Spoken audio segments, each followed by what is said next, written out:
So I want to go ahead and get right into this. Last time in the last video we covered in chapter 1, talking about not prejudging people. What I want to cover today is both chapters 2 and 3 on creating conversations about the gospel. One of the things that Brother Christensen talks about is he said, use Mormon words in every conversation. Talk about campouts, your child going to BYU, your son being on a mission, a great talk that was given on Sunday, and so forth. When you use these words, it is like you're opening the door for people to a conversation about the church. The church is always on your mind. It becomes in your conversation, and people will start asking questions. So, for example, when someone asks about the church, we tend to speak about the doctrine. And in reality, most people don't care about that. In fact, they did a study in 1975 and published it in an Ensign article, October 1977. And here's what we found out. Number one is these were reasons that they became interested in the church. Feeling of closeness to God, which they saw in other members of the church. Second, happiness and peace. They saw that people in the church overall were happy and peaceful people, and they wanted to feel that themselves.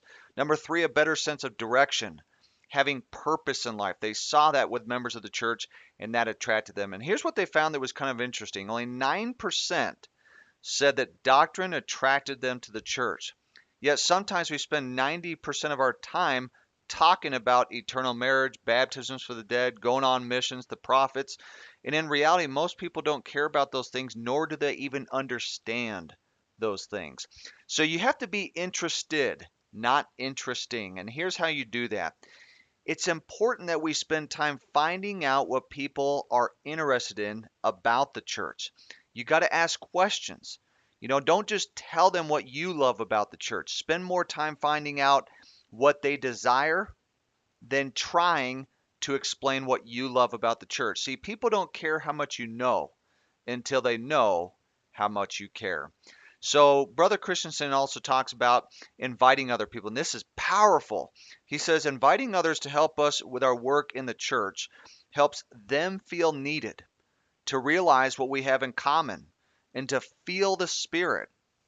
When we help others to do God's will, they learn far more about what the church and the Spirit feels like than they ever could through a conversation or from attending a ward social. And this is based upon some stories that he told in these chapters about how different people were involved in helping with service. Now, he also talks about a story about a stake in New York who took these teachings to heart to begin to ask people to serve side by side with them in the church.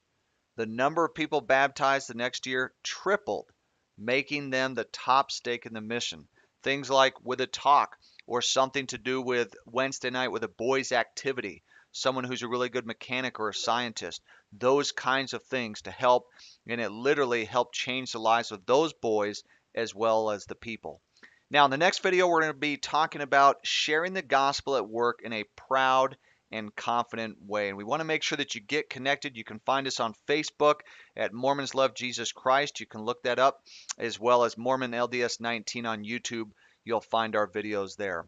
So we'll see you on the next video, again on the Power of Everyday Missionaries, the what and how of sharing the gospel.